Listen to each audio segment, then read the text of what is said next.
Ahora, ya teniendo el juego de hipótesis planteado, ya teniendo el resumen estadístico de la ANOVA, entonces voy a la regla de decisión sobre las hipótesis. Hay dos criterios equivalentes también para contrastar las hipótesis. Uno es el método, o bueno, ahí como quieran verlo, eso es sencillito. El método de contraste de estadístico, método de comparación de estadísticos,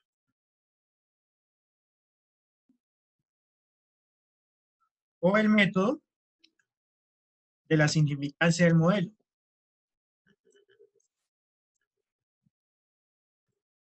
O sea, eso es lo que vimos en estadística 2. ¿Cuál es el método de comparación de estadísticos?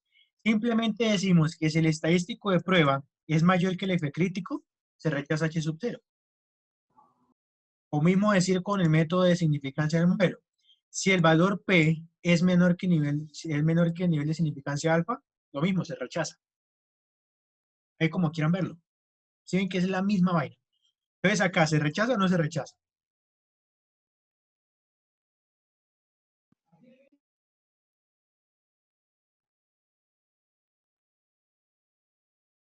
No se rechaza.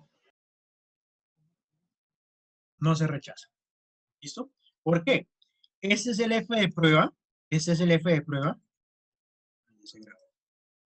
Este es el F de prueba y este es el F crítico. Entonces, fíjense que el F de prueba se supone que tiene que ser mayor que el F crítico para rechazarse. Pero como es menor, paila, no se rechaza. Ahora nos vamos por el P valor. Como el P valor es mayor que el 5%, vea, es mucho mayor, tampoco se puede rechazar. Cualquiera de los dos métodos es equivalente, como ustedes quieran. ¿Listo?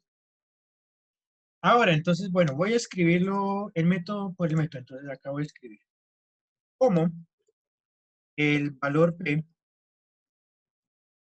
es mayor que el nivel de significancia que lo dotamos como alfa, ¿está? Entonces, ¿qué pasa?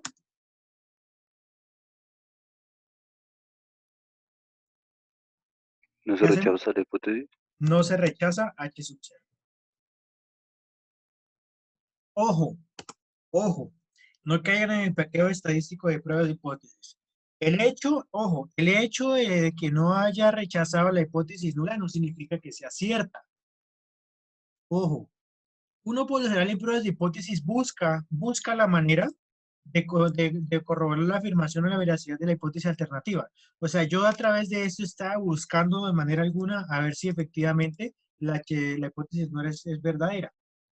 Como no encontré evidencia estadística para eso, entonces yo puedo decir, no hay evidencia estadística para rechazar H sub 0. Porque es que por lo general se dice, uy, no, acepto H sub 0, pero pues desde mi punto de vista esto está, digamos así, está mal dicho, pues desde el punto de vista de la estadística. No hay evidencia para rechazar la hipótesis nula, entonces significa que pues no hubo evidencia acá, pues eso no significa que sea cierto. ¿Listo?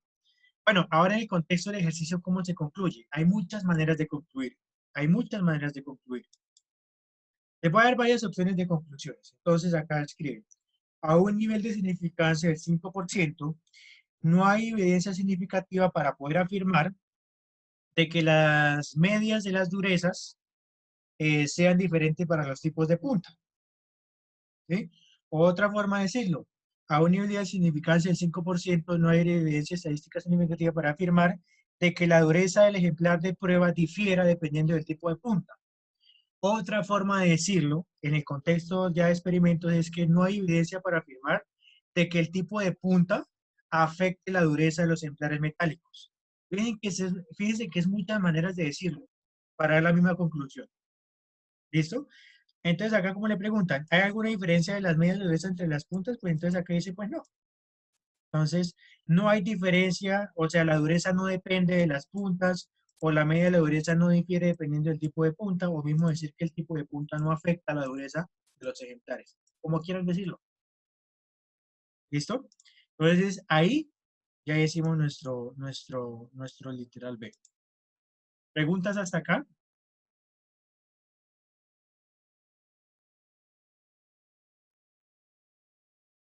Siempre que se plantee el, el formato de hipótesis que planteamos ahí, se va a mirar que F sea mayor Sí, que o el sea, crítico F. exactamente, o sea, si este F, o sea, acá simplemente aparece F, pero esto lo llamamos el F de prueba, o sea, el que sacamos al dividir este entre este. Si este es mayor que este, automáticamente usted rechaza. De lo contrario, usted no puede rechazar, ¿verdad? Es menor. Y si ustedes se fijan, la conclusión de la norma tiene un poquito, digámoslo así, de significado con el análisis inicial que hicimos.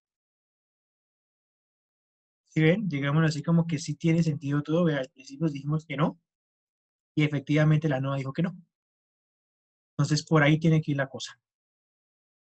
¿Listo? ¿Preguntas? Bueno. B. Digo C. Encuentre un intervalo de confianza del 95% para el tipo de punta 3. Bueno, antes de hacer esto, hay que tener muy clara la teoría, hay que tener muy clara la teoría para poder hacer, digámoslo así, digámoslo así, lo de este punto. ¿Me quieren recordar a alguien qué era lo que decía el supuesto de homoelasticidad? Qué nos dice el supuesto de homoelasticidad o qué tiene que cumplirse? Que todos los ejemplares tengan la misma variabilidad. Ujú. Muy bien. O sea, no es que si, eso no significa que es que yo al hallarle la varianza a cada uno de esos me tenga que ir igual, no, sino que estadísticamente eso no sea tan diferente. Si se cumple el supuesto de homoelasticidad, se supone que toda la población de datos referente al tipo de punta 1 tiene una varianza poblacional que le vamos a llamar sigma cuadrado. Es tan difícil hacer el símbolo sigma con acá. Bueno, es esa vaina. Pregunta Dígame. como un poco adelantada. De eso es que, de eso se debe el ANOVA que se hace para la prueba modificada del evento. Es que De para el que supuesto de varianzas hay tres tipos de prueba. Está la prueba de Bartlett, está la prueba de Levin y está la prueba de Levin modificada. De hecho, ¿cuál es la diferencia entre las tres pruebas? Es que la de Levin modificada es mucho más robusta, pues menos sensibles a los supuestos de normalidad. Porque es que si se acuerdan, el supuesto de la NOVA es que estos datos de cada tratamiento se comportan de manera normal. Entonces, sí, efectivamente, para corroborar ese supuesto de que las varianzas sean iguales, se usa la prueba de Bartlett, o la prueba de Levin, o la prueba de Levin modificada, la que usted quiera. ¿Listo? listo. Ahora, continuando acá. Entonces, estadísticamente, bueno, de toda la población del ejemplar de datos también hay una varianza, pero se supone que es exactamente la misma. O sea, si la varianza del ejemplar del tipo de punta 1 es 3, automáticamente el supuesto me dice que automáticamente la de todas es 3. Entonces, para todos los datos hay una varianza que vamos a llamar simplemente el sigma cuadrado. Eso es un parámetro desconocido para nosotros. Ahora mi pregunta es, de todo lo que hemos hecho, ¿qué dato es la estimación de esa varianza? ¿Cómo yo estimo esa varianza? ¿O cómo le doy un valor numérico a eso? A ese parámetro sigma cuadrado que yo desconozco. ¿De dónde saco ese valor? Si en un punto del parcial les dijera, estimen la varianza del diseño experimental, ¿de dónde sacan ustedes eso? Con la La cuadrado varianza medio. muestral, No. Es medium square, el cuadrado medio. ¿De quién? De, del tratamiento, ¿no? Hay Porque en dos el míos, vea, hay dos tratamiento míos square. De los tratamientos y el error. Bueno, resulta que la teoría dice que un estimador insesgado de la varianza del experimento es justamente el mu square o la varianza o el cuadrado medio del error. Pregunta, ¿cuánto es la varianza estimada para este experimento?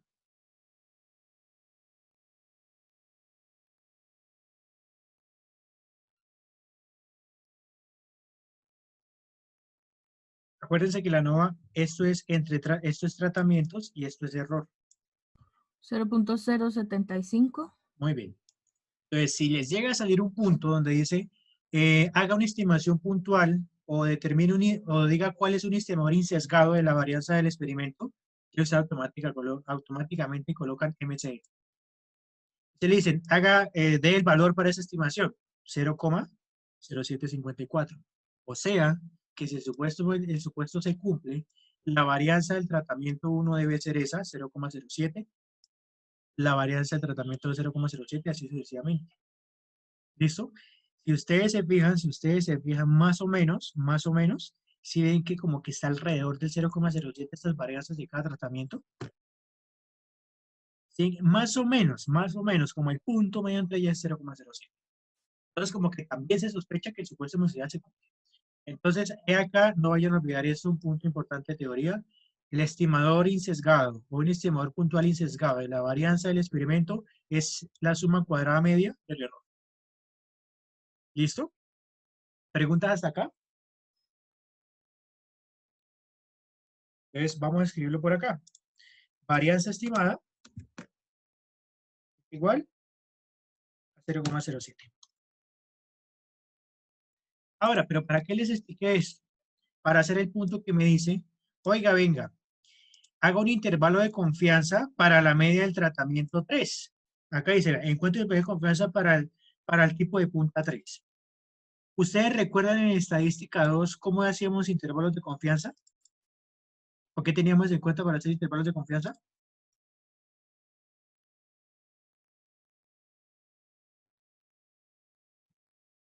Vamos a hacer acá, intervalo de confianza para el tipo de punta 3. ¿Ustedes alguien que me recuerde cuándo usamos la normal, cuándo usábamos la Z, la textura, la ficha, la H cuadrado, la gamma, la Wedbull, la beta? ¿Cuándo usábamos cuál para hacer intervalos de confianza?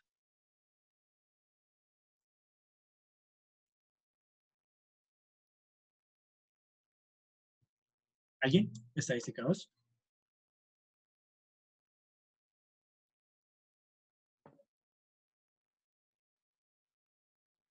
¿Silicio en la sala? Bueno, vamos a hacer un recorderis. Para hacer intervalos de confianza en este caso, como vamos a hacer un intervalo de confianza para una población, o sea, para el ejemplar de prueba 3, de hecho, acá les puede salir digámoslo así, diga, hago un intervalo de confianza para la diferencia entre la punta 3 y la punta 2. Hago un intervalo de confianza para la diferencia de medias. Ese es un punto, también salió un parcial. Hago un intervalo de confianza para el cociente de varianzas entre la punta 1 y el punto 4. Acá puede salir mucho estadística 2. ¿Listo? Hago una prueba de hipótesis aislada de la punta 5, o bueno, de la punta 4 en este caso. Bueno, muchas cosas. Pero para este caso, por lo general se les piden encontrar intervalos de confianza para una media o un tratamiento e intervalos de confianza para la diferencia entre dos tipos de punta. Ese punto también puede salir. Ojo ahí. Entonces, cuando hacemos intervalos de confianza, tenemos que también tener en cuenta, primero, el tamaño de muestra. Segundo, si la varianza poblacional era conocida o desconocida. El tamaño de la población. Y si la población se distribuye de manera normal o no.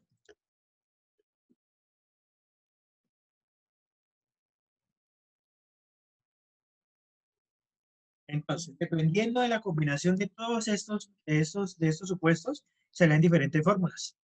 Entonces, ahora yo le digo uno.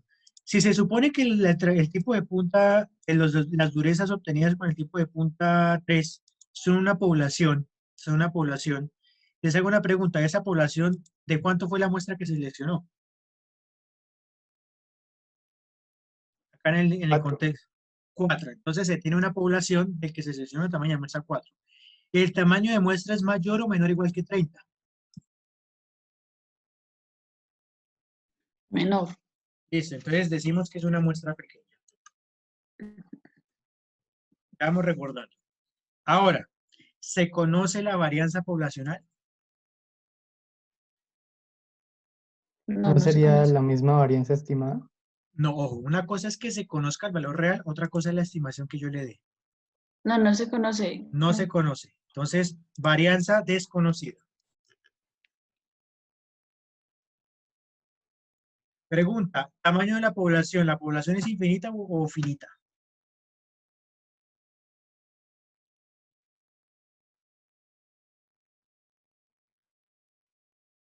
Entonces, eso depende del tipo de variable. ¿Qué tipo de variable estamos manejando? ¿Una discreta o una continua? La dureza 9,4 de esos números son variable continua o variable discreta. Continua, ¿no? Continua. Entonces, por lo tanto, es una variable continua. ¿Cuántos valores puede tener esa variable? Infinitos. Por lo tanto, ¿la población es de qué tamaño? Infinito. Población infinita. Ahora, no sabemos si los datos entonces uno de los supuestos también que necesitamos, uno sí o sí, es que los datos del ejemplar de prueba 3 se comporten de manera normal. Tenemos que anexar ese supuesto acá. Entonces acá, con negrilla y todo, entonces se asume que la dureza, que los datos de dureza para el ejemplar 3 se distribuye de manera normal. Muy importantísimo esto. Les hago una pregunta. Si el profesor le llega a decir, compruebe gráficamente que los ejemplares, que los datos de dureza del ejemplar 3 se comportan de manera normal, ¿qué gráfico ustedes anexarían?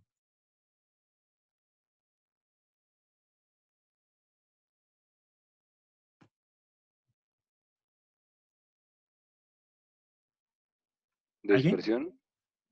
No. Si ustedes, bueno, no sé, eso lo vimos en estadística 1. El gráfico QQ o gráfico cuantil. O sea, es un gráfico o el gráfico de probabilidad normal, que es más o menos unos puntos de que si forma que si esos puntos se aproximan a una línea recta, podemos decir que esos puntos se aproximan a la solución normal. ¿Sí recuerdan Por ese eso gráfico?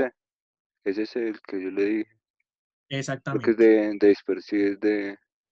No, Bueno, una cosa es gráfico de expresión, una que, cosa que, es... que, que el de la línea de tendencia que tienen, que se dispersan en la línea de tendencia, Exactamente. tiene que estar cerca. Exactamente, más o menos. Que el punto de corte o el término independiente tiene que ser muy cercano a cero y la pendiente muy cercano a 1. Ese es. ¿Ese es Bueno, el que se hace con los valores residuales? exactamente. Ya ahorita Ah, lo vamos a hacer.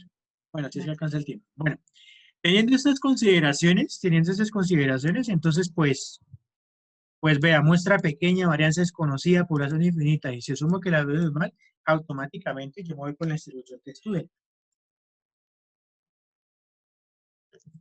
Automáticamente de Student. Usamos la distribución de Student para el intervalo de confianza. Entonces, ¿cómo hacemos para estimar ese intervalo de confianza?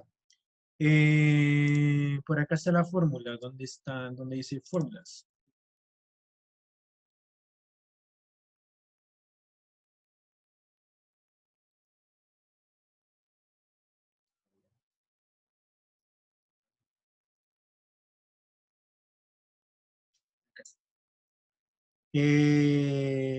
Es este que tenemos acá. Pero le tomo pantallazo. Bueno, es el mismo, bueno, ¿dónde lo tengo? Es este intervalo de confianza, pero en lugar de Z uso T. ¿Dónde está el Excel? Acá está. Entonces le voy a insertar. Ecuación. Por acá. Lo tiene. Le cambiamos por el T y acuérdense que la distribución T-Student maneja algo que se llama grados de libertad, los damos como B. Entonces acá les anexo la fórmula para el intervalo de confianza. Ahí está. ¿Sí la ven?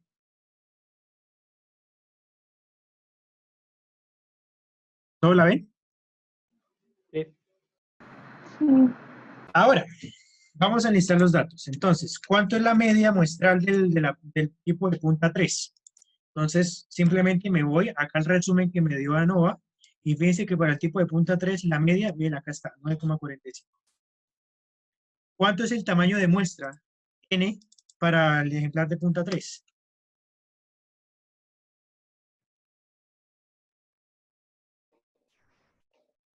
¿Cuánto es N? 4, ¿no? 4. A ver, la cantidad de datos que sacaron del punto 3. Ahora, acá viene la comprensión de lo que les expliqué. ¿Cuánto es la desviación estándar para la punta 4?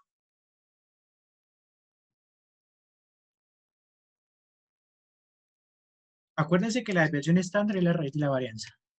Yo les dije, ¿cuál es la estimación de la varianza para el ejemplar de tipo punta 3? Cuadrado medio el error. Muy bien, cuadrado lo medio del error porque no se les vaya a olvidar. La estimación de la varianza para todos los tratamientos es la misma, porque eso me dice el supuesto de mostricidad. Y dijimos que esa estimación era el MCE. Entonces, ¿cuánto es la desviación estándar para este tratamiento? ¿Raíz de quién?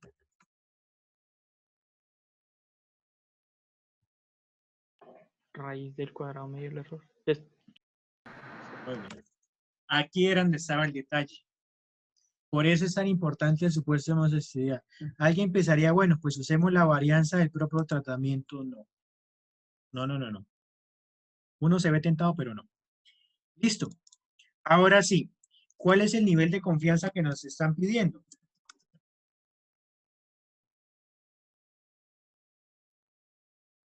%95. O sea, 1 menos alfa. Entonces acá, 1 menos alfa es igual a ¿qué? Al 95%. ¿Listo? 1 menos alfa, 95%. Entonces, el estadístico inverso, otra cosa, ¿cuántos son los grados de libertad?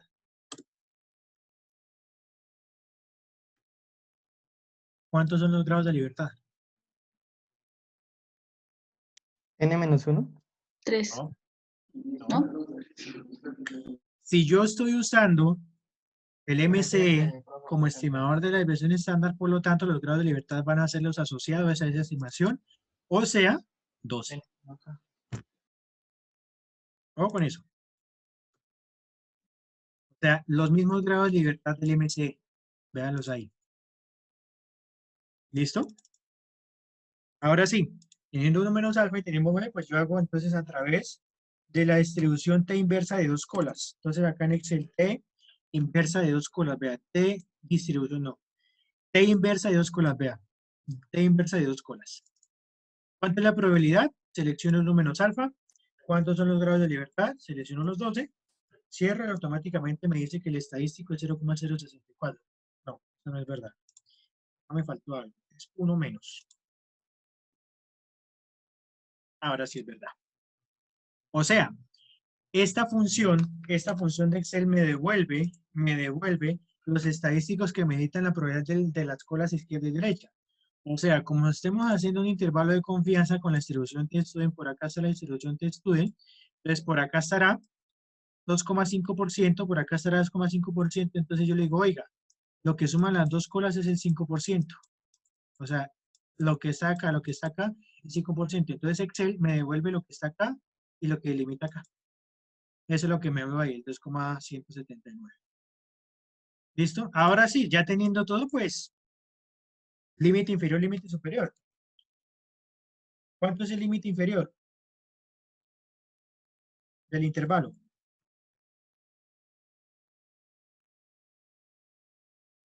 ¿Puede volver a hacerlo de los grados de libertad, por favor? La fórmula acá. Sí, la distribución. Ojo, es que lo que pasa es que mi Excel está en inglés, entonces, si usted la traduce en inglés, en español, la fórmula cambia. Pero le debe aparecer igual T inversa de 2 colas. Búsquela por ahí. O bueno, los que estén en ese momento en Excel. Lo que pasa es que a mí me da 3.18. Seleccionó 1 menos el 95%. Sí, o sea, si la hago con dos Pero, ¿qué colas, dice la fórmula? dice distribución T inversa. Pero le dice 2T. No, o sea, no dice dos colas, pero cuando uno la selecciona dice que la hace para dos colas. Con 12 grados de libertad. Venga a ver, venga a ver si sospecho peso que tú es. ¿Cuánto fue que le dio? 3.18. 3,18. Mm,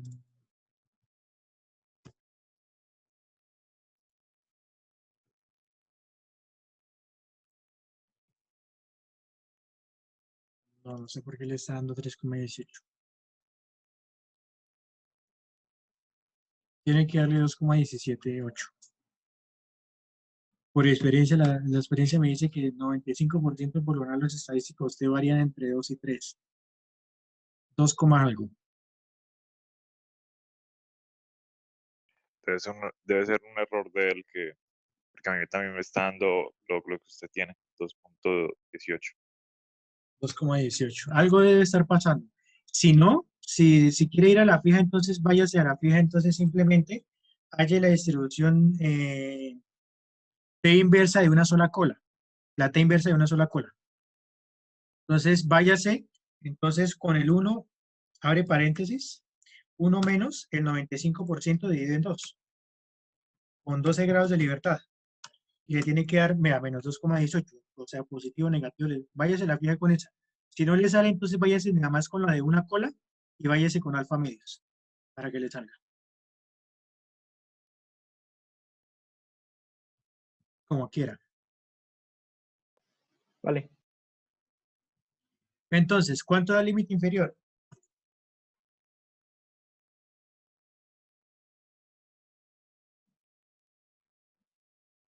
¿Alguien?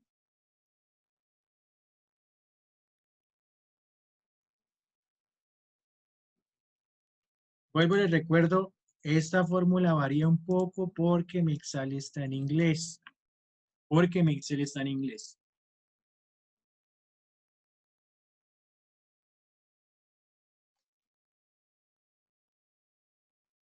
¿Listo?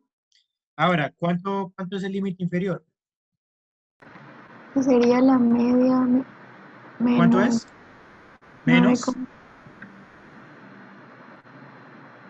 ¿Menos cuánto? P alfa medios, B, que es 2,17 por la desviación estándar que la tenemos acá, dividido en la raíz del tamaño de muestra que es. Entonces, esta fórmula es la misma para el límite superior, simplemente que ahora usamos el más. Ahí está. Entonces, ¿cuál es la interpretación? A un nivel de confianza del 95% se estima que la dureza media de las aleaciones metálicas bajo el efecto de la punta 3 oscila entre 9,15 y 9,75 unidades de dureza. Esa es la interpretación de intervalo de confianza. Ahora, si ustedes les piden un intervalo de confianza para la diferencia de medias, vuelve y juegue la teoría. Vuelve y juegue la teoría. Les toca hacer un intervalo de confianza para la diferencia de medias y como se supone que las varianzas son iguales, entonces acuérdense que se usa esa fórmula que está acá en amarillo. Bien, mi1 menos mi2 igual a t alfa medios por una varianza ponderada y que esa varianza ponderada, ¿cómo la sacamos? Esa varianza ponderada la sacamos, véala por acá. ¿Sí? O sea, todo esto es teoría de estadística 2. Entonces, por eso les digo, si se sienten flujo en eso, les doy el consejo que tengan por ahí a la mano. ¿Listo? ¿Preguntas hasta acá?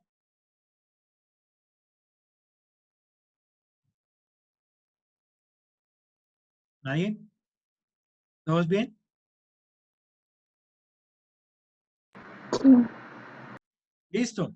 Y ahora dice, realice un análisis de residuales para este experimento. Realice un análisis de residuales para este experimento. Ah, pues, usted me dice que pueden usar el software, ¿verdad? ¿Sí o qué? Sí, lo que pide él más es como la interpretación y las respuestas que se le den. Listo. Entonces, si queremos hacer un análisis de residuales, entonces, pues, ¿es qué? Pues llevemos esto, ¿todos manejan Minitab?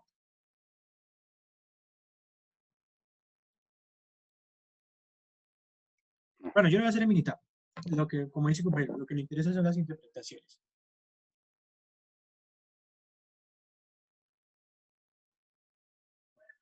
Vamos a colocar esto por acá. Voy a transponer.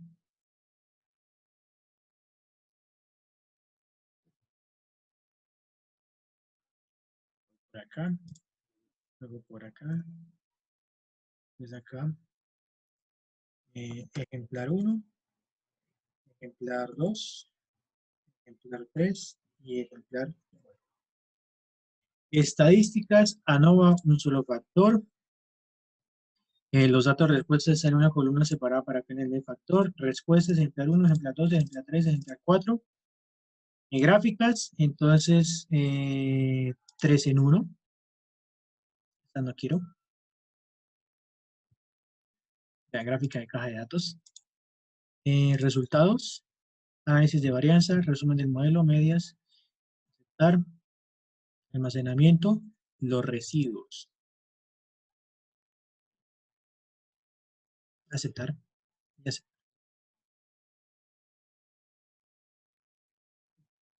Acá está. ¿Sí pillan que ese es el mismo diagrama de caja que nosotros hicimos en Excel? El mismo. Ahora, en cuanto al David, análisis, ¿lo puede repetir otra vez? ¿Cómo sacó los residuales?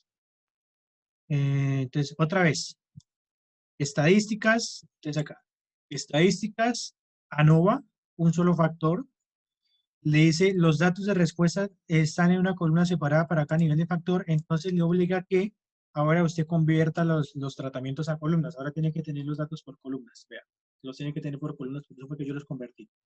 En gráficas, selecciona gráfica de caja y 3 en 1.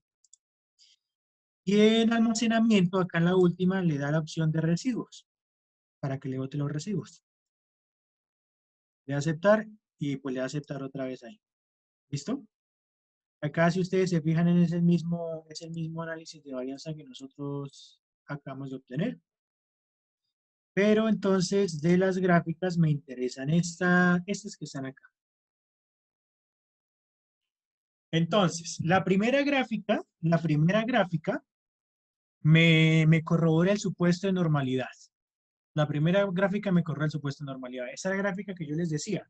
La gráfica cuantil-cuantilo, la gráfica prueba normal. Y luego una pregunta, ¿será que se ajusta en distribución normal o no? Sí. Sí, vea, si ven, los datos están como que hay pegaditos serpenteantes a través de la línea recta, entonces nosotros podemos decir que se ajusta a la distribución normal. Ahora, esta gráfica que está acá, es la gráfica para corroborar el supuesto de homocedasticidad. Homocedasticidad. ¿Cómo corroboro? ¿Cómo corroboro? Esta gráfica no tiene que tener comportamiento de embudo. O sea, si esta gráfica tiene un comportamiento de embudo como así, o viceversa, así, eso es lo que no se quiere. Entonces, paila, no se cumple el supuesto de homocedasticidad. De homocedasticidad. De hecho, ¿qué es lo que se quiere? Si ustedes se fijan acá, hay como que total dispersión y pues como que los residuos como que varían en dos líneas rectas. Ah, entonces otra vez corroboramos que como varias constantes, vea. Ese es el tratamiento 1, tratamiento 2, tratamiento 3 y tratamiento 4. Fíjense que como los residuales como que están encajados dentro de unas líneas rectas, entonces sí se cumple el supuesto. El histograma, pues, este histograma no me la sacó muy bien, pero se supone que este histograma tiene que tener una forma de campana. No lo ve, pero bueno. ¿Listo? Y esos más o menos son la verificación de los supuestos de análisis individual. Entonces, para este ejercicio, ¿se cumple el supuesto de normalidad? Sí. ¿Se cumple el supuesto de homocedasticidad? Sí.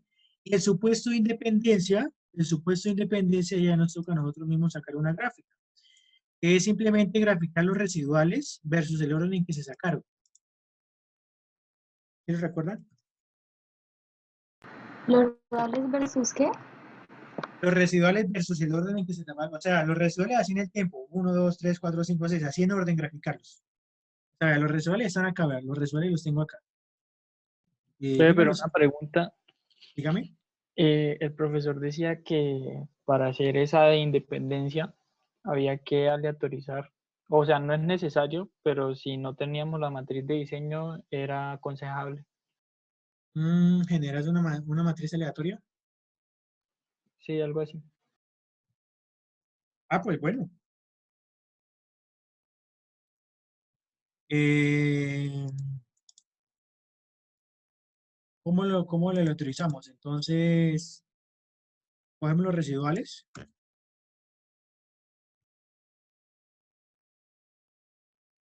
Los pego por acá. Esos son los residuales por tratamiento, o sea, por columna. Entonces,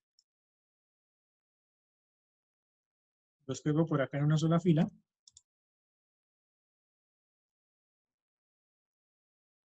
Los cuatro primeros no son. Dígame. Que los cuatro primeros que tienen no son residuos. Ah, no, los cuatro primeros no tienen. Y los que no eran. Hasta acá. ¿Listo? Entonces, fíjense que los copié por tratamiento. Vea, tratamiento 1, tratamiento 2, 3 y 4. Entonces, una forma de aleatorizarlo es generar una lista de números aleatorios ahí en esa columna. Entonces, una forma de hacerlo, ¿cómo lo haríamos? Entonces, con análisis de datos, análisis de datos, entonces por acá hay generación de números aleatorios, vea, random, donde dice random número, acá está.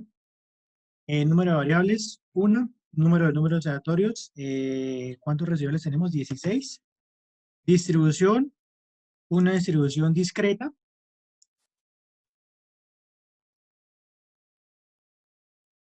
El problema.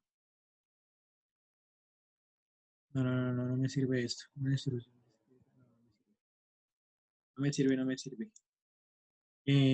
Mira, ahí sí me corcharon. ¿Cómo yo hago para generar acá una forma aleatoria para los números?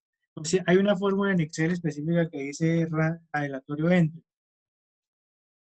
Una fórmula que dice aleatorio entre. Vamos a suponer que entre 1 y 16. Vea, por ejemplo, así, entre 1 y 16. Entonces, vea, esa es una forma de aleatorizarlo. Solo el problema es que se me repite. Ese es uno de los problemas, que se repite. Entonces, bueno, ahí la cuestión es generar números aleatorios de 1 a 16 de forma que esto quede así, digámoslo así, aleatoriamente distribuido. Y luego hacer un gráfico de dispersión, ver estos números versus esos errores. ¿Listo? Eso es lo que se quiere. Voy a generarlo acá rápidamente así en orden. Voy a generarlo en orden. Voy a generarlo en orden. Entonces yo le voy a insertar gráfico de dispersión.